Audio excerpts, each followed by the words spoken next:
Beaucoup de personnes croient que l'Antéchrist viendra dans le monde sous la forme d'un leader politique.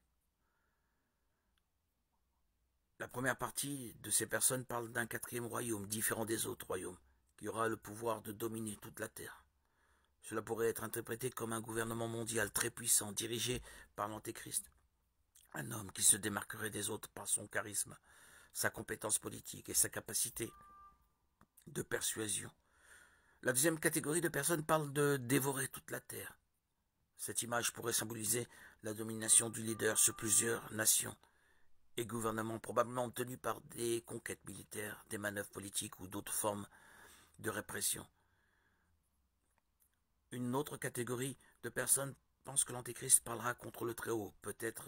Cela peut être interprété comme une tentative de ce leader de détourner l'adoration et la loyauté des gens envers Dieu pour lui-même et son gouvernement. Enfin, la dernière partie de personnes considère que l'oppression des saints de Dieu et la tentative de changer les temps et la loi serait une continuation de ce que veut faire l'Antéchrist sur ceux qui ne se plieront pas à la direction de l'Antéchrist en s'alignant sur ses valeurs et principes. Ils seront alors persécutés et tués.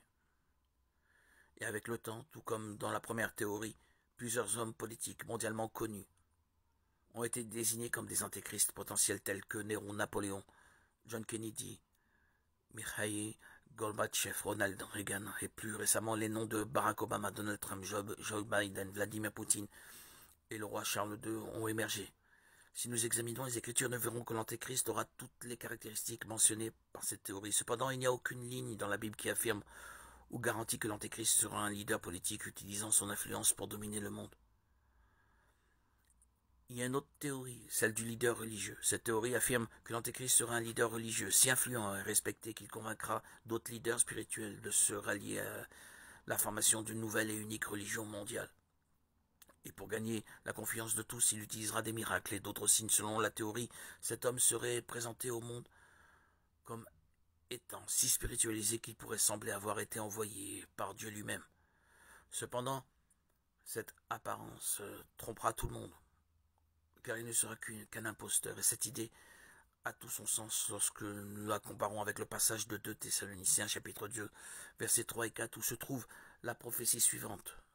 Que personne ne vous séduise d'aucune manière, car il faut que l'apostasie soit arrivée auparavant, et qu'on ait vu paraître l'homme du péché, le fils de la perdition, l'adversaire qui s'élève au-dessus de tout ce qu'on appelle Dieu, ou de ce qu'on adore, jusqu'à s'asseoir dans le temple de Dieu, se proclamant lui-même Dieu. Ce texte fait partie de la deuxième lettre que l'apôtre Paul a écrite aux membres de l'église de Thessalonique, où il parlait du tour de Jésus et du jour du Seigneur. Il met en garde les chrétiens contre le risque d'être trompés par de faux enseignements affirmant que ce jour est déjà arrivé. Le passage fait également référence à 2 événements futurs qui se produiront avant le retour de Jésus. Et selon ceux qui croient en cette théorie, cela a tout à voir avec l'Antéchrist en tant que leader religieux. Selon ce texte de l'apôtre Paul, le premier événement sera l'apostasie, qui est un éloignement ou un abandon de la foi en Christ. L'apôtre Paul a prédit qu'il y aurait une grande révolte ou un rejet de la vérité avant la fin des temps. Et les partisans de cette théorie affirment qu'elle se produira sous l'influence de ce leader religieux qui s'auto-proclamera Dieu et incitera les nations à suivre ses nouveaux commandements tout en rejetant les commandements de la Bible. Ensuite viendra le deuxième événement, qui est la révélation de l'homme du péché, le fils de la perdition. L'audace de cet homme sera telle qu'il se placera au lieu du Seigneur dans le 3e temple de Jérusalem, déjà en cours de planification, pour accomplir ce que les Écritures appellent un sacrilège terrifiant, où le nom et la sainteté de Dieu seront profondément blasphémés par ce leader. Selon ce chapitre de l'Apocalypse, la première bête serait un leader politique et religieux qui recevrait une blessure mortelle et serait guéri, amenant les gens à l'adorer. La deuxième bête serait un faux prophète qui ferait des signes et des prodiges au nom de la première bête et ordonnerait la création d'une image à son effigie, à vénérer. Ces théoriciens croient que la première bête serait un pape. On parle de Jean-Paul II qui a été attaqué par balle sur la place Saint-Pierre en 1981 et a survécu à l'attentat. Il pense qu'il ressuscitera des morts et se révélera comme l'Antéchrist, l'ennemi de Jésus-Christ et de l'Église. Ils associent également la deuxième bête à un futur pape potentiel qui serait le faux prophète trompant les fidèles avec de faux miracles, les amenant à adorer l'image de ce pape. Cette théorie gagne en force.